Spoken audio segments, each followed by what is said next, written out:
en un nuevo programa de Entre Líneas, esta vez conversando sobre Antígona de Sófocles con el profesor Joaquín García Huidobro, profesor de Filosofía Práctica en el Instituto de Filosofía de la Universidad de los Andes. ¿Cómo estás, Joaquín? Bien, muy contento porque a mí hablar de Antígona me gusta mucho. Ya, perfecto, maravilloso. Ahora, para introducir un poco el tema, veamos primero el mito, antes de llegar a la obra de teatro, ¿no? Sí. Veamos el mito, esta maldición que se cierne sobre los labdácidas o descendientes de Layo. Partamos por ahí. ¿Qué es lo que pasa? ¿Qué ocurre?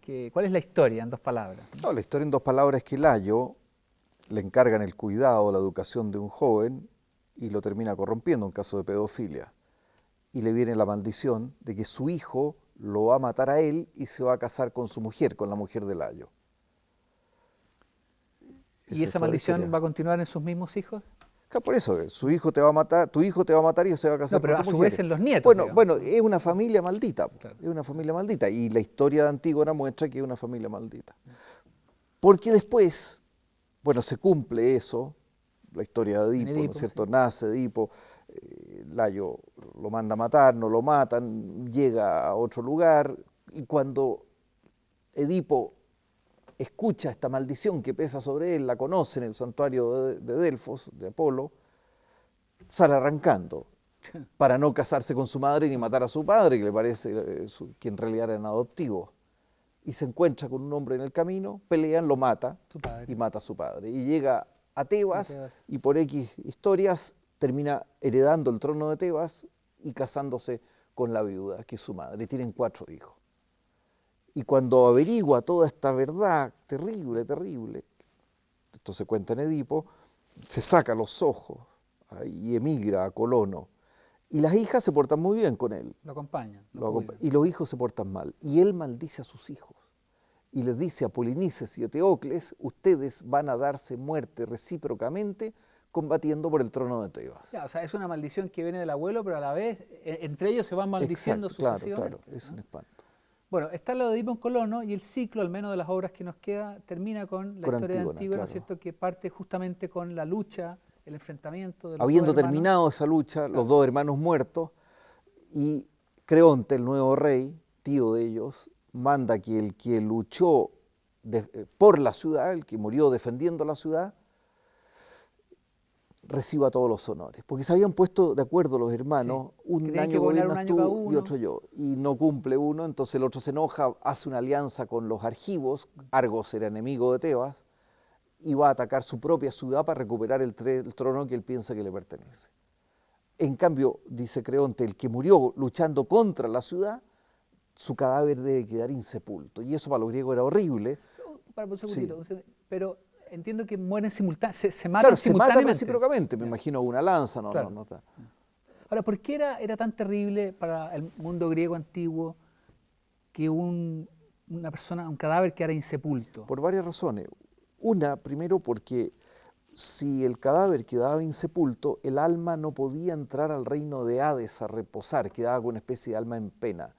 Y el cuerpo, que se empezaba a podrir, contaminaba todo el resto. Contaminaba no con una contaminación meramente física, de olor o de suciedad, sino una contaminación moral, y que es lo que se ve después en la historia de Antígona. Ahora, eso es el mito, pero si nos remitimos, no sé, a una cosa más primigenia, ¿podrá haber algo de tabú en eso?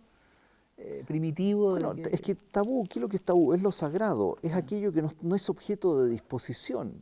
La palabra tabú hoy día está desprestigiada y una palabra maravillosa. No, yo lo digo en el sentido académico. Entonces, en ese sentido, por supuesto que ¿cómo voy a disponer yo de un muerto? Si no es mío, es de los dioses. ¿Y por qué enterrarlo? ¿Por qué? Bueno, porque pertenece a los dioses subterráneos. Los dioses griegos eran o dioses olímpicos o dioses subterráneos. Ahí está Hades, ahí está la diosa de la justicia, Dike, y otros dioses más. Les pertenecen los muertos a ellos, entonces ¿cómo voy a empezar yo a disponer de algo que no me pertenece? Claro, los muertos viven bajo la tierra. Claro, bajo la tierra. Lo que dice Cicerón, Virgilio. Sí. Nosotros los cristianos, cuando pensamos en la otra vida, pensamos arriba. Arriba, claro. Porque Cristo subió a los cielos por distintas razones, pero el mundo antiguo siempre que piensa en el reino de los muertos es un reino subterráneo. Ya, entonces Creonte decide honrar al defensor de la ciudad y castigar al atacante de la ciudad condenándolo a la insepultura. Sí. Y entonces su hermana Antígona Decide sepultarlo. Hay un texto que... E Ismena, la otra hermana, no quiere hacerlo, no se atreve a hacerlo. Le dice a Antígona a Creonte: no pensaba que tus proclamas tuvieran tanto poder como para que un mortal pudiera transgredir las leyes no escritas e inquebrantables de los dioses.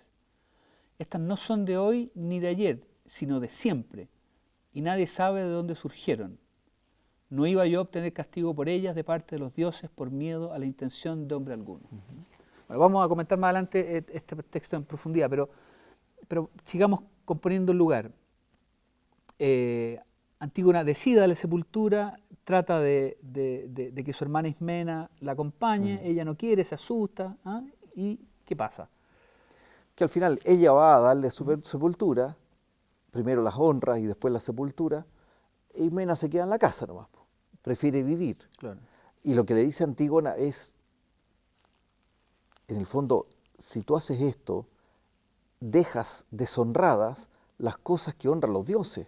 O sea, tú por miedo a Creonte, al castigo de Creonte no lo entierras. ¿Y qué van a decir los dioses? El escenario de Antígona es mucho más amplio. Ismena se preocupa solo de lo que diga el rey, por unos años. Claro. Antígona se preocupa de la eternidad, si voy a estar toda la vida con los muertos, con los dioses, tengo que complacerlos a ellos antes que al rey. Antes que al rey. Ahora, es condenada a morir de hambre. Claro, la condena era, en primer lugar, lapidación. Lapidación. Morir apedreada. Pero Creonte, último momento, cambia la condena. Pero perdona, una pregunta, ignorancia. ¿No era una condena muy griega esa, o sí? No sé. Ya, bueno. Ya, y después la cambia por morir de hambre. Por morir de hambre para no ser culpable, por decirlo así, de la muerte. Y le deja un poquito de comida, incluso por cierto escrúpulo, y la deja encerrada en una cueva. Ahora, la tragedia se sazona con el hecho de que el hijo de Creón, Hemón, es el enamorado prometido de Antígona, claro. Interesante, el otro día conversaba con unos alumnos, ¿qué edad podría haber tenido Antígona? Las niñas griegas se casaban a los 14, 15 años. O sea, esa era la edad. Lo que pasa es que una persona de 14, 15 años en esa época había vivido... Claro, efectivamente. A todo el mundo se le morían un par de hermanos, era una vida mucho más dura. Claro. Y una persona a los 14, 15 madurez años probablemente mayor. Tenía otra madurez. Ya estaba pensando en el matrimonio. Hoy día para nosotros eso es inconcebible. Bueno, entonces tenemos que la tragedia de Antígona, en definitiva, es ¿a quién hay que obedecer? ¿A los dioses o a los hombres? ¿Por qué es trágico eso? Ya, porque es que piensa que hay un... Creonte, cuando decreta Creonte que permanezca insepulto el enemigo de la ciudad, pensemos, Polinices es un terrorista. Hace una alianza con la ciudad enemiga para entrar... Imagínate lo que es en la antigüedad especialmente, una invasión, el ejército enemigo, tus archienemigos invaden la ciudad. Habría sido un desastre. Son derrotados, pero podrían haber ganado. Sí. ¿Qué habría pasado ahí? De modo que, desde el punto de vista de la ciudad, este hombre es una bestia. Tiene cierta lógica. Y dice, si yo no aplico la ley con mis parientes, aquí no me va a obedecer nadie. Y está en juego el futuro de la ciudad, de la polis. O sea, tiene cierta lógica. Pero... En cambio, la postura de Antígona también tiene sus razones. Son razones más profundas. Es todo un problema de límites. Jan Patočka, un checo que murió ya, decía, claro, el mundo del hombre es el mundo de la superficie. ¿Y cuál es el problema de Creonte? Que empieza a mandar en la profundidad, pero la profundidad no nos pertenece. Es el reino de los dioses, es el reino de la muerte. Problema como que Creonte quiere ir más allá de lo que puede. Y la actualidad de este tema es absoluta. Bueno, me está acordando Enrique VIII. Ya.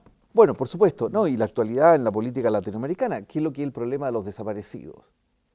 Buena parte de los desaparecidos eran personas que estaban involucradas pensemos en el caso argentino, en secuestros, en actividad, o el mismo caso de Chile. Había razones para decir, estos señores están haciendo algo muy grave. ¿Significa eso que yo puedo hacer con esos cuerpos muertos? Primero, que puedo hacer con ellos cualquier cosa. Y una vez que están muertos, me pertenecen a mí, los puedo poner en un helicóptero y lanzarlo en el Río de la Plata o en el Océano Pacífico, el mismo problema. Sí. Bueno, vamos a hablar de eso un poquito Sí. más adelante, pero quiero todavía seguir redondeando esta idea, ¿no? O sea, ¿Por qué es trágico, en definitiva? Porque las dos partes parecen tener razón, algo o de tienen razón. parte de razón. ahora, hay una razón más poderosa que... Hay es la una que- razón más profunda. ¿Y esto, cómo harías la hermenéutica hoy día de obedecer a los dioses? ¿Es la ley natural? Claro, eso, Antígona todavía, Sófocles en Antígona habla de una ley de los dioses. Pasan unos años después y esa idea se seculariza, por decirlo así. Sí. Y Aristóteles ya habla de justos por naturaleza. Obedecer a la naturaleza, al llamado de la naturaleza, a las exigencias de la naturaleza. Después, Y después con el cristianismo, con La los ley estoicos natural. y el cristianismo se desarrolla toda la teoría de la ley natural. que la ley civil, a la cual la ley civil debe Respetar. respetar, ser una y expresión de una ella. expresión. Y hay muchas cosas que la ley natural, por supuesto la ley natural no se refiere a qué color tiene que tener el semáforo o cuál es la velocidad, si hay que manejar por la izquierda o por la derecha. La ley civil positiva es fundamental, es básica, pero no puede contravenir esta otra legalidad. Y hoy día estamos llenos de esos casos de objeción de conciencia. Un tema que se nos quedó en el tintero, que forma parte también de la tragedia ahora, ya no de Antígona, sino que del propio Sófocles, que de las 100 y tantas obras que habría escrito, solo conservamos 7. Ah, eso es un horror. Qué terrible. Eso algún día alguien va a tener que escribir esa historia. Piensa que, a mi juicio, con todo el respeto por Shakespeare, Sófocles es el más grande contador de historias que ha existido en Así, la ¿ah? vida de la humanidad sobre Ah, la pero Tierra. es que esto hay que patentarlo, esto hay que patentarlo. Entonces, a este contador de historias que escribe 100 y tantas historias, 107, si no recuerdo mal, se le pierden 100. O se le queman. Se le queman, se pierde la historia, las perdimos nosotros, los seres humanos, porque somos brutos. ¿Y por qué las perdimos? Por una razón muy sencilla, porque no había nacido Gutenberg. Y Sófocles escribe un manuscrito en un papiro, el papiro, en el mejor de los casos, salvo el Mar Muerto, digamos, el papiro Claro. dura 200 años. No, y con el incendio de la Biblioteca de Alejandría por medio. Ahí se perdió. Entonces se deterioran, se los caen unas gotitas de agua, una gotera, unas Porque termitas. Gutenberg no llegó antes, dices tú, ¿no? Pucha. Y después, claro, se descubre también el pergamino. Los pergaminos permitían escribir sobre un soporte de cuero que duraba mucho, pero era caro. Claro. ¿Y qué es lo que hacía la gente? Yo necesitaba mandarte una carta a ti, bueno, tomaba un cuchillo, rayaba y me borraba la tragedia número 80 de Sófocles y no me daba cuenta. Po. Y te volvía a escribir arriba. Y hoy día es posible, y es maravilloso, yo lo he visto, hay procedimientos técnicos que permiten ver lo que se llama un palimpsesto, Sí. el texto que está arriba y el texto que está abajo, en distintos colores. E incluso el texto que está Más abajo, abajo. se pueden ver 3 textos. Y ahí Y están puedes los recuperarlo. papirólogos y los filólogos, etcétera, que tienen que descubrir qué es lo que está diciendo. Un trabajo increíble, chino, Ahora, alemán en este según caso. tu conocimiento de la obra de Sófocles y sobre todo Sí. tu amor por la obra de Sófocles, ¿tú te atreverías a decir que estas siete que nos quedaron son las mejores? Pues, ¿O eso pudieron no, ser las no mejores? podemos saber, o sea, podrían ser las peores, pero hay ¿Podrían ser algunos- las peores? Bueno, se perdieron, ¿qué sabemos del resto? Pero hay Pero dos habrá argumentos. algún estándar No, hay dos objetivo. argumentos que por lo menos a mí me permiten decir que las que se conservaron son buenas o las mejores. Primero, cuando en la poética Aristóteles estudia la tragedia, Sí, pone como ejemplo pone Edipo como Rey, ejemplo Edipo. O sea, Edipo como la tragedia perfecta. es la tragedia perfecta. Sí. A mí Antígona me gusta más que Edipo, pero es otra historia. Pero ahí está Hay un eso. argumento sólido. Sí. Y el segundo argumento es que si se conservaron es porque había muchas copias. La gente los copiaba. Y si se copiaba Es porque era más... es porque eran por lo menos más populares en Sí. una época en que la gente sabía. Sí. Entonces, Son uno podría argumentos pensar Sí, probablemente... pero el público no es infalible. Sí. Y a lo mejor se perdió la número claro. 73, que era Bueno, una con el cosa teatro isabelino fantástica. pasa lo mismo, y con el teatro español del siglo de oro también. Es un horror, o sea, pero ahí se conservan más cosas. Más cosas. Es un horror. A mí me da una pena. Sí, pero porcentualmente, el caso isabelino, 620 de 3000. O sea, Ya, po. No, po.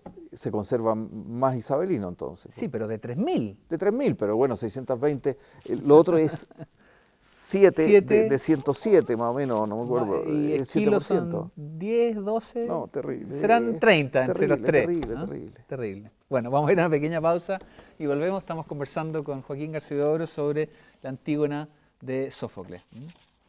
Qué terrible. Yo pensaba, hoy día pero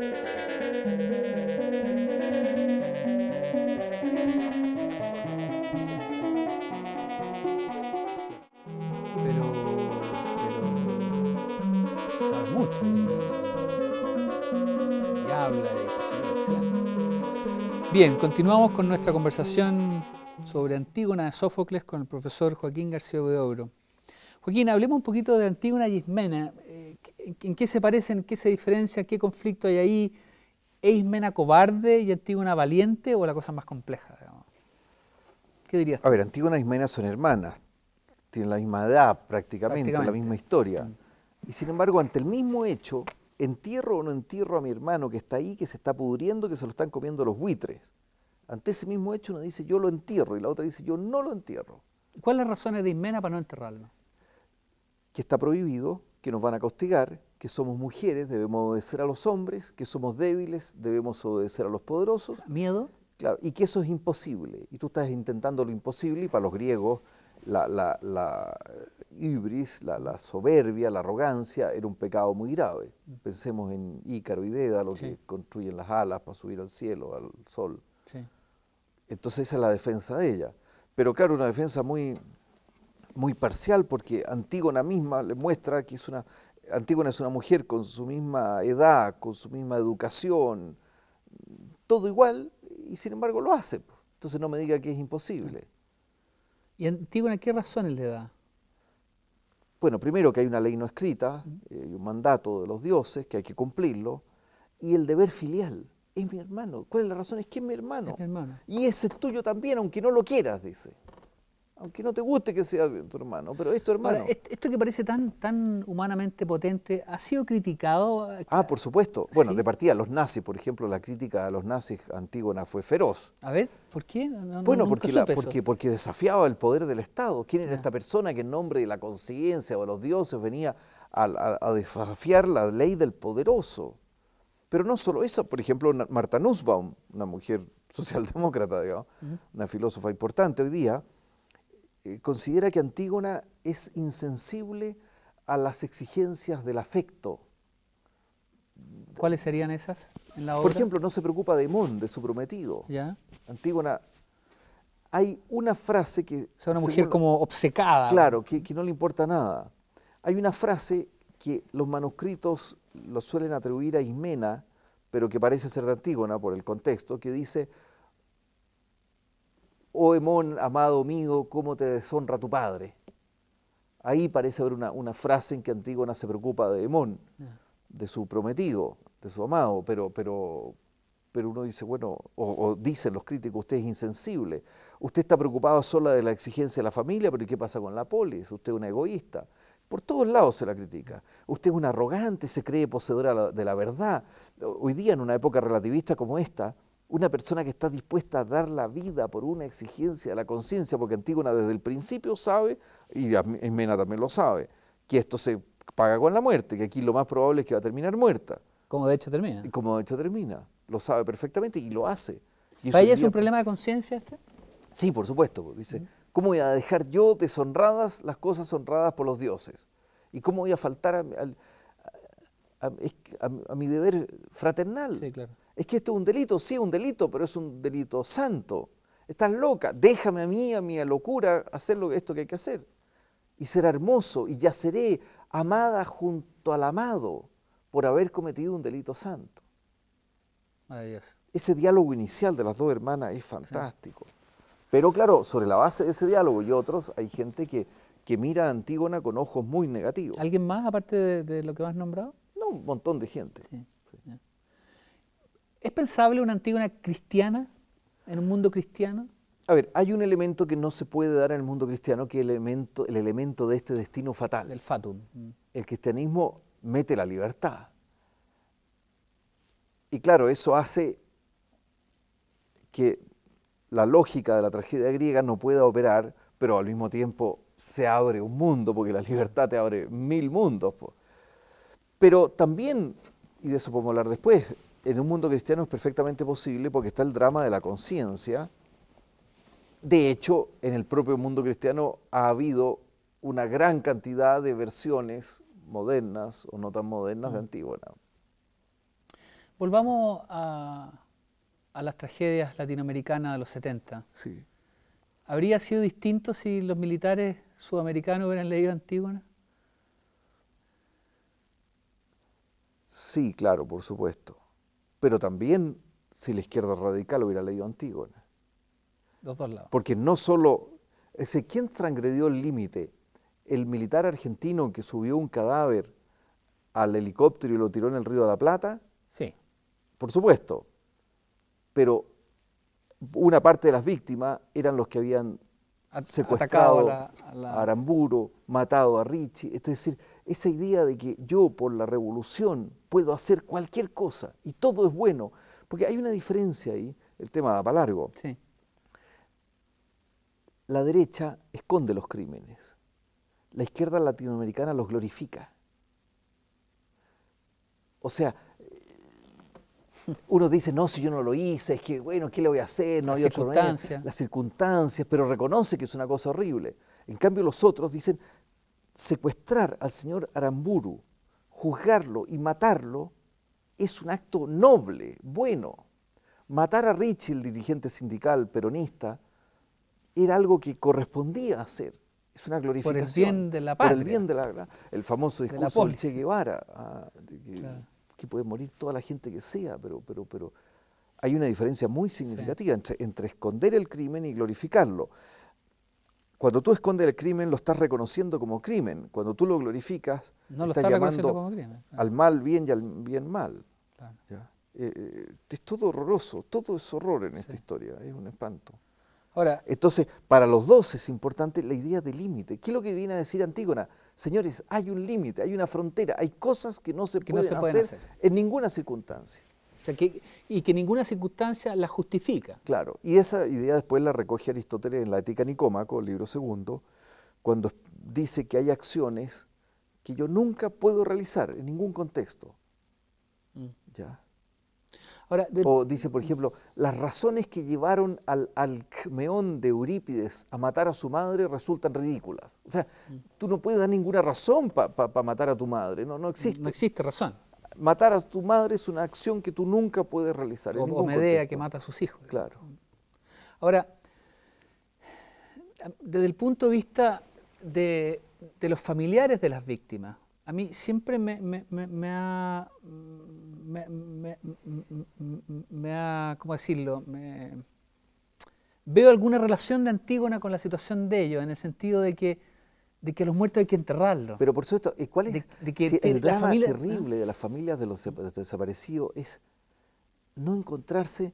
Mira, el otro día oí a una persona que tenía un dedo de su padre, es lo único que había encontrado.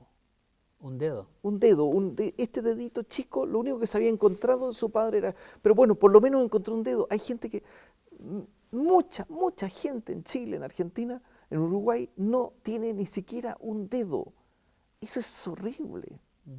Porque es totalmente distinto. Piensa, por ejemplo, cuando alguien muere en una travesía en el océano, se lanza el cadáver al mar. Pero es una sepultura eso. Claro, lógico. Se hace un acto solemne, se sabe. Y bueno, en la condición humana no nos podemos apestar todos con el muerto, no nos podemos llevar 30 días en una navegación. Pero cuando se arroja a alguien al mar, lo que hicieron con Osama Bin Laden, así, para que no quede ninguna huella, eso es un horror. Ahora, es cosa de ver también la diferencia que hay entre las familias que sufrieron pérdidas de familiares, valga la redundancia, pero que recibieron el cadáver de vuelta, claro, los fusilados, claro, respecto de los desaparecidos. Claro, y es totalmente distinta la situación. Y es la diferencia en Chile, en la guerra civil del año 91, obviamente murió mucho más gente, pero esos cadáveres no quedaron como almas en pena. En cambio en Chile los desaparecidos en Argentina son almas en pena. Es una cosa horrorosa. Ahora, avancemos un poquito más en la historia de Latinoamérica y del mundo. ¿Cuál sigue siendo la vigencia de Antígona? ¿El tema de los límites? El tema de los límites, que es un tema básico. ¿Y quién pone hoy día los límites? Cuando la ley natural se cayó, cuando Dios se cayó. Bueno, cuando... ahí tenemos el problema.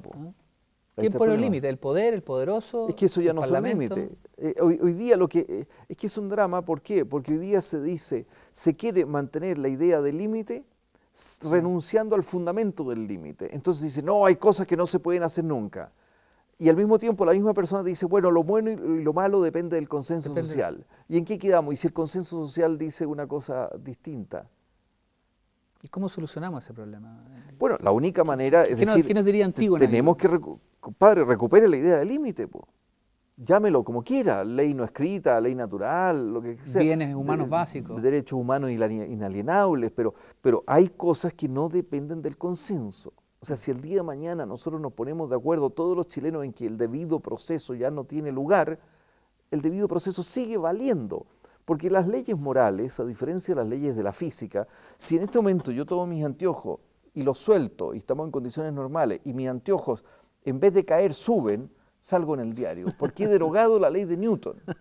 En cambio, las leyes morales no se derogan por su transgresión. Claro. Al revés, adquieren el principio, claro, respetarás los muertos, adquiere todavía más vigencia. Cuando se lo viola. Cuando se lo viola, porque lo vemos, su importancia. En condiciones normales no nos damos cuenta de por qué es tan importante. Interesante, ¿eh? Joaquín, ¿por qué, ahora estoy pensando desde un punto de vista estrictamente literario, en la historia de la literatura, salvo hasta, bueno, quizás, bueno, con excepciones, ¿no es cierto?, la Beatriz de Dante, pero en general la mujer como gran personaje literario es un fenómeno más bien moderno, ¿eh? ¿Por qué un griego como Sófocles decide encarnar en un personaje femenino temas tan trascendentales como esto y no en un hombre? En una sociedad que era, por decirlo con jerga actual, machista, digamos. Incluso las mujeres no tenían ciertos derechos civiles, digamos. Claro. Eso es muy raro. Pero uno podría pensar que precisamente el poner una mujer ahí hace todavía más insólito el hecho. Yeah. Porque para un griego ver a una mujer haciendo eso era si ya un hombre era impensable, una mujer entonces le da un dramatismo mucho mayor. Es la respuesta que se me ocurre así en este momento. O sea, en ese sentido, el claro, genio dramático de Sófocles que es notable. Porque, claro, sí. Yeah. Porque es distinto a las otras tragedias donde aparece mujer, claro, Medea matando a sus hijos, eso entra... Todo como locura trágica. Claro. Están medias locas esas mujeres. Sí. ¿No? Como Dido también en Eneida 4.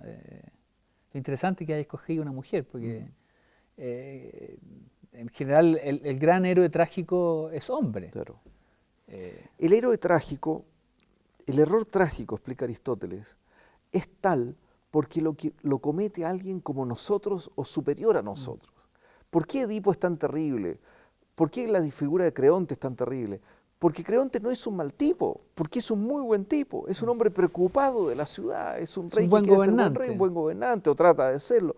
Y ese hombre se equivoca. Entonces eso es lo que nos aterra a nosotros. Si un bandido, bueno, que da lo mismo. Eso es interesante, ¿eh? Eso es interesante porque, claro, si un bandido da lo mismo. Justamente el problema es que no es un bandido. Es que no es un bandido. Sí. Tiene esta cosa la tragedia griega de como aporística, ¿no? Que los cabos quedan siempre abiertos, digamos. Sí, eso es lo bonito. Claro. Eso es lo bonito, no están las historias cerradas, sí. digamos, ¿eh? Bien, interesante. Y además, que todo esto termine más o menos mal, Sí. Es decir, el público griego estaba como acostumbrado a estos finales así espantosos. Aunque tú sabes que las escenas así cruentas no se representaban en escena, se comentaban después. O sea, Edipo no se saca los ojos en escena, aparece ciego, o tampoco aparece Medea matando a los niños pero es que eso y cocinándolos, digamos. Mira, eso es más sutil. Sí, hoy día es todo tan explícito que pierde toda gracia. Sí. Mira, guardando la distancia, una vez conversaba, estamos hablando antes que cayera el muro, estaba en Alemania, iba pasando por un parque y me encuentro con un amigo mío, letón, un filósofo letón exiliado, y estaba leyendo Pravda. O sea, estaba leyendo, le pregunto, ¿qué está leyendo? Pravda, la época soviética. y tenía unas cosas subrayadas. ¿Y qué tiene subrayado? Es que están hablando de mí, decía en el Parlamento soviético. Y después me empieza a comentar y dice, claro, los diarios occidentales son una lata porque es todo tan explícito. En cambio, cuando tú lees a Pravda, decía, esto es muy sutil, porque yo tengo que leer las fotos. Ah, esta persona salió en segundo plano, salió con cara fea, con los ojos cerrados, y todo eso significa algo. En cambio, aquí en Occidente todo es tan explícito. Ya en el cine una cosa, es ridículo. Hoy día, cuando uno ve, por ejemplo, películas ambientadas en la Edad Media, en que a los 2 minutos están en la cama, pero es ridículo. Claro. De partida, una mujer nunca estaba sola, etcétera. Sí, hay un montón de cosas que... Pero pierde todos... Están, en 100 años más van a ver nuestro cine y en buena medida les va a pasar una cosa tan de tres chiflados. A mí me gustan los tres chiflados. Pero tan obvia, tan explícita. Claro, pero tanto tres chiflados... No tanto. No, bueno, vamos a hacer una pequeña pausa y volvemos. Estamos en Entre Líneas conversando con Joaquín García Huidobro sobre Antígona de Sófocles. Ya, y entonces no,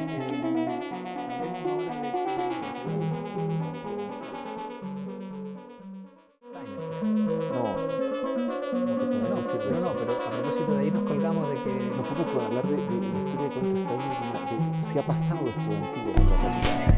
Entonces Steiner cuenta un cuento en Letonia, que pasó en... Bueno, estamos conversando con Joaquín García Huidobro sobre la Antígona de Sófocles. Reescrituras de Antígona, Antígona en la modernidad, posmodernidad, modernidad. Steiner escribió un libro sobre las Antígonas, que se han reescrito, ¿no?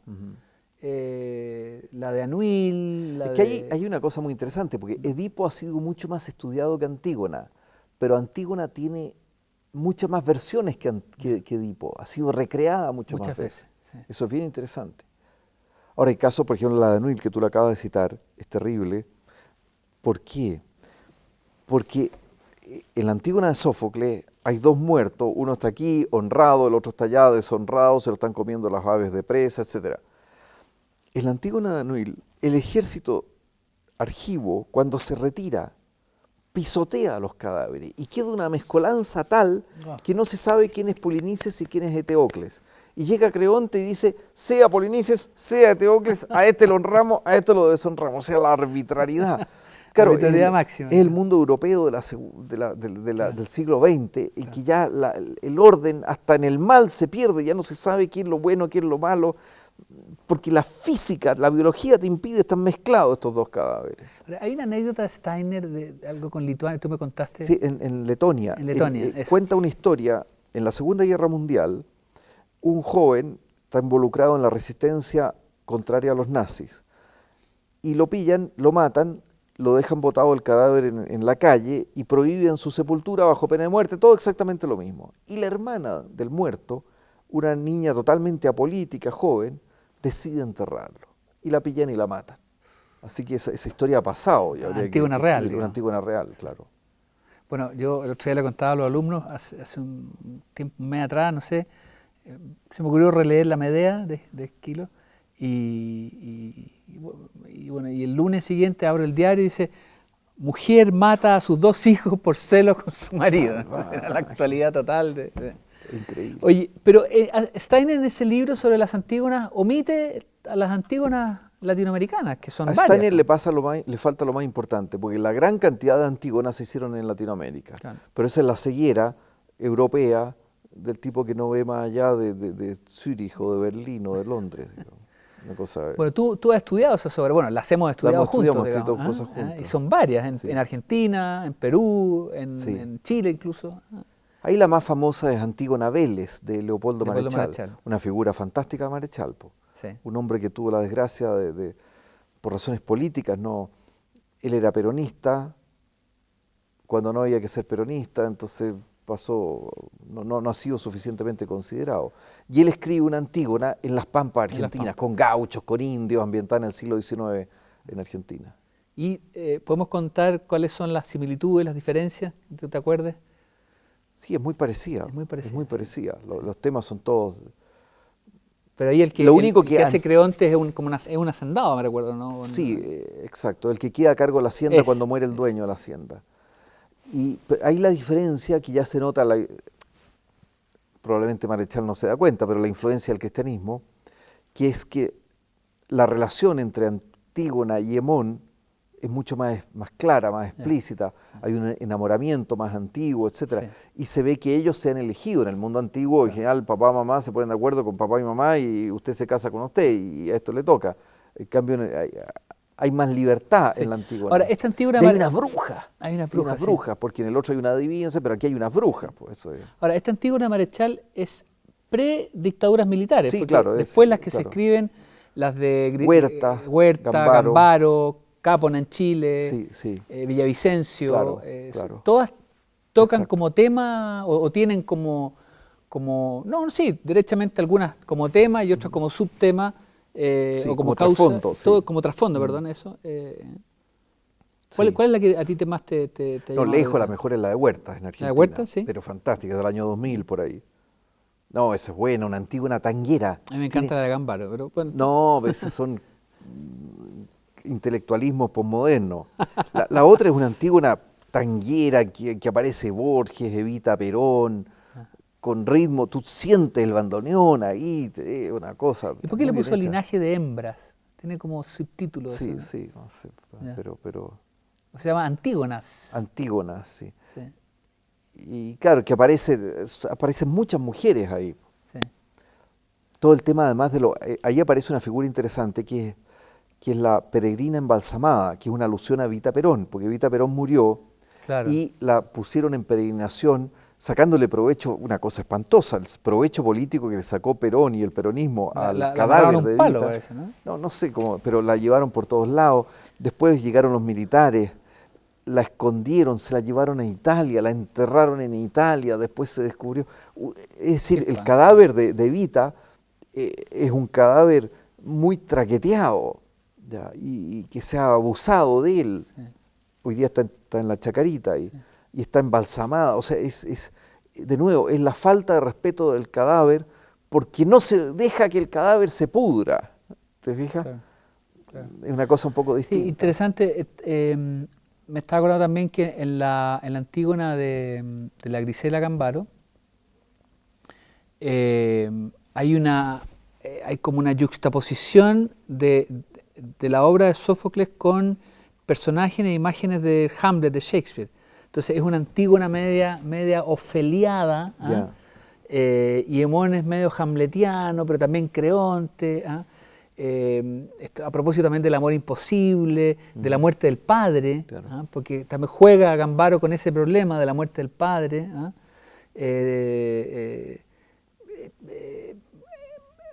Y creo recordar también que, y Antígona aparece en la primera escena muerta. Claro. Ella está muerta ya. ¿Ah? Sí. Y la chilena estaba... Pero yo creo, ¿por qué me gusta más Huertas? Entre otras cosas, Gambaro es demasiado intelectual, demasiado artificial. Hay demasiada filosofía, demasiada literatura. Es muy conceptual, no, Claro, no es tan dramática. Esa mujer no se despertó en la noche pensando en lo que tenía que escribir y me parece, no la conozco la historia, no da la impresión que le salió de adentro, en cambio el otro sí. Po. ¿Y las chilenas? Las chilenas son muy distintas. Primero, en Antígona la idea de la ley no escrita y la idea de los dioses es fundamental. Claro. Y eso se ve en Huertas, eso se ve todavía en Gambaro y para qué decir en Marechal. En cambio las chilenas particularmente, hay dos interesantes, una Daniela Cápona Sí.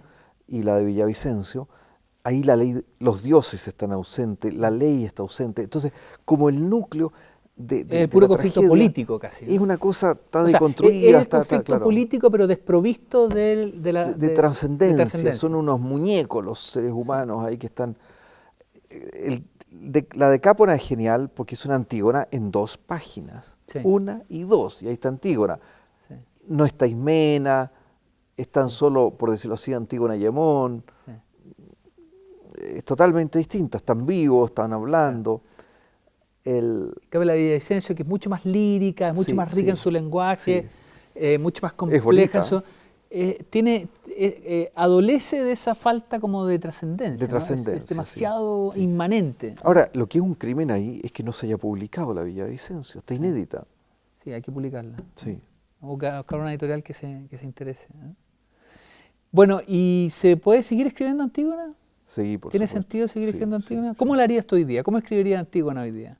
Si tú fueras dramaturgo, ¿cómo te gustaría ver Antígona? Me estás pidiendo que cuente una cosa que todavía no la he patentado. No, me parece obvio que Antígona hay que escribirla en un lugar marginal, en una historia de narcotraficantes, en que Tiresias es el cura, que le recuerda a los narcotraficantes su deber, y hay un amor entre dos, ¿cómo se llama? Romeo y Julieta, ¿Ya? un amor entre dos familias. Peleada, Claro, carteles. exacto. Entonces, y hay un hermano muerto, que es uno de los narcotraficantes, pero del grupo rival. Se parece a la versión de Romeo y Julieta de Brad Pitt, quizás. Tiene un poco eso. Alguna cosa así. Sí. Pero yo la ambientaría en eso, Ahí. en una historia narcotraficante, en un lugar marginal de Santiago. Notable. Bueno, Joaquín, muchas gracias por haber venido a Entre Líneas. Ha sido muy interesante la conversación. Tenemos que seguir conversando, tenemos que seguir trabajando en Antígona, porque nos quedaron las peruanas, Sí, hay una sí. uruguaya también. Así que bueno, animar también al público a releer a los clásicos, que siempre justamente son clásicos por la vigencia que tienen, ¿no es cierto? Así que bueno, muchas gracias Joaquín García Huidobro, profesor del Instituto de Filosofía de la Universidad de los Andes, y muchas gracias a ustedes en esta nueva versión del programa Entre Líneas. Nos veremos próximamente. Bueno, ¿no te parece, caballero?